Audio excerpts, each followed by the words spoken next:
Counting on Katherine. Read by Glow.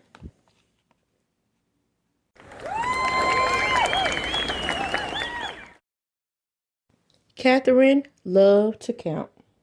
She counted the steps to the road, the steps up to church, the number of dishes and spoons she washed in the bright white sink. The only things she didn't count were the stars in the sky. Only a fool, she thought, would try that. Even so, the stars sparked her imagination. What was out there? Katherine yearned to know as much as she could about numbers, about the universe, about everything.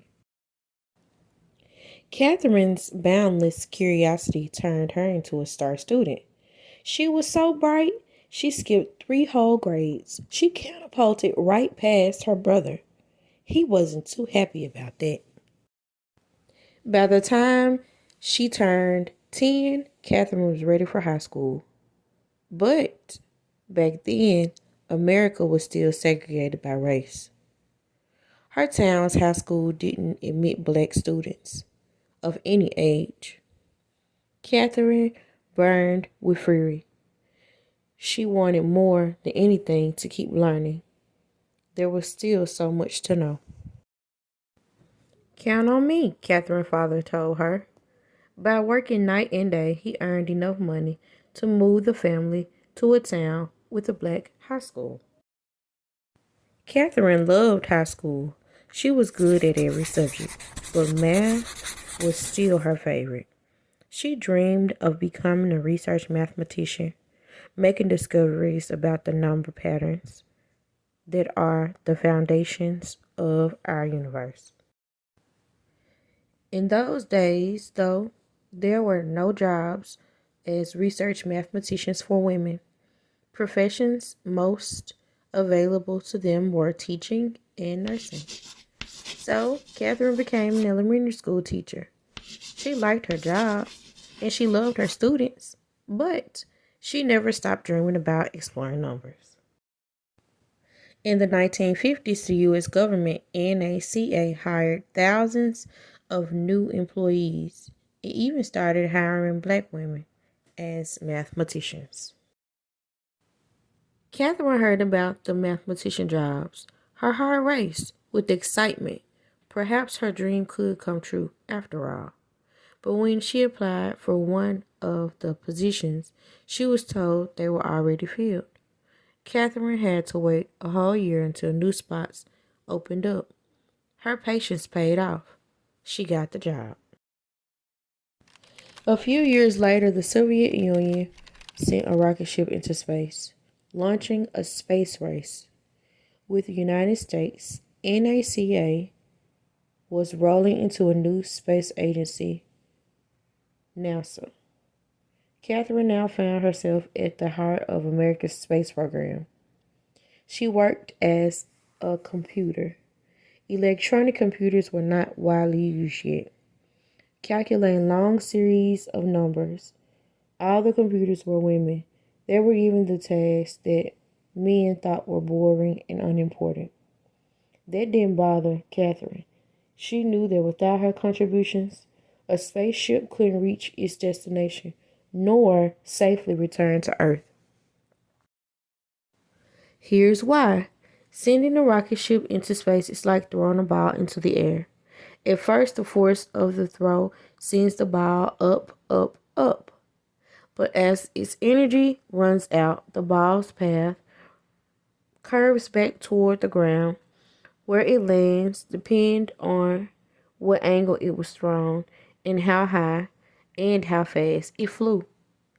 Because math is a kind of language, Katherine could ask those questions. How high would the rocket ship go? And how fast would it travel?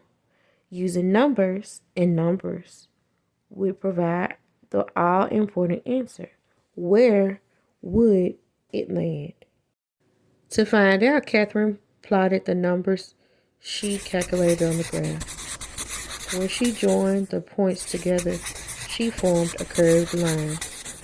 At one end of that line was Earth at the time the rocket ship launched.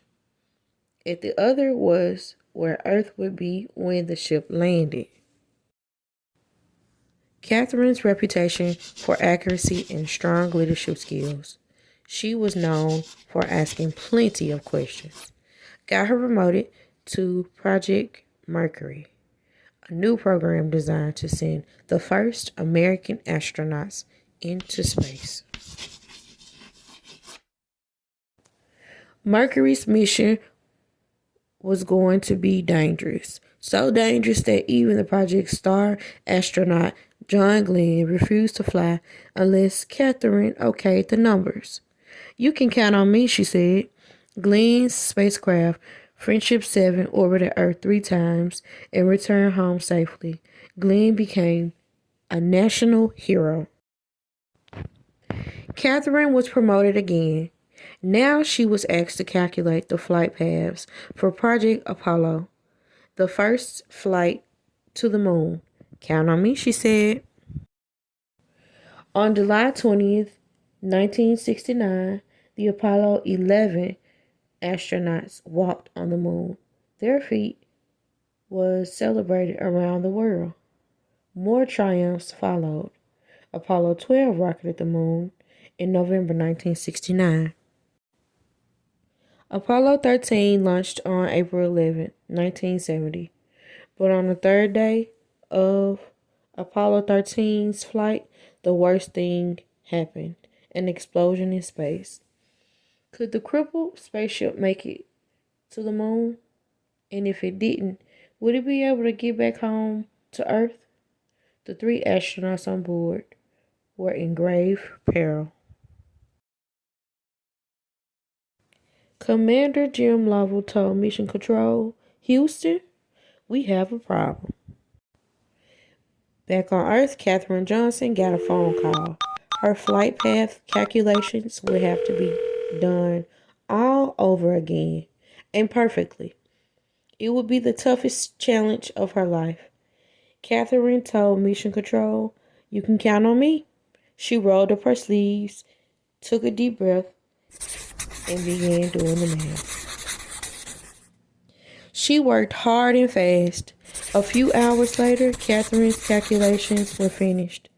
The flight path to return home would take the ship around the far side of the moon. From there, the moon's gravity would act like a slingshot to fling the ship back to Earth. To get home, the crew of Apollo 13 would have to follow Katherine's course exactly by burning off fuel at precise intervals. If the astronauts made a mistake, their ship would drift through space forever. Katherine waited anxiously to hear the astronauts report. Finally, it crackled over the loudspeaker. "We've got it. Apollo 13 was back on track." Katherine Johnson had done it. She'd brought Apollo 13 home. She was no longer the kid who dreamed of what lay beyond the stars. She was now a star herself. The end. If you're looking for something in preparation for pre-K or kindergarten, consider purchasing the Glow Box. This box includes 4 books. For more information or to place your pre-order, please visit forthelordproductions.com.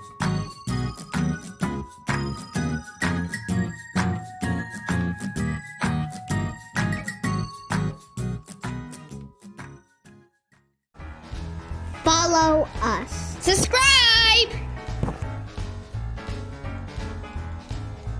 Visit forthelordproductions.com.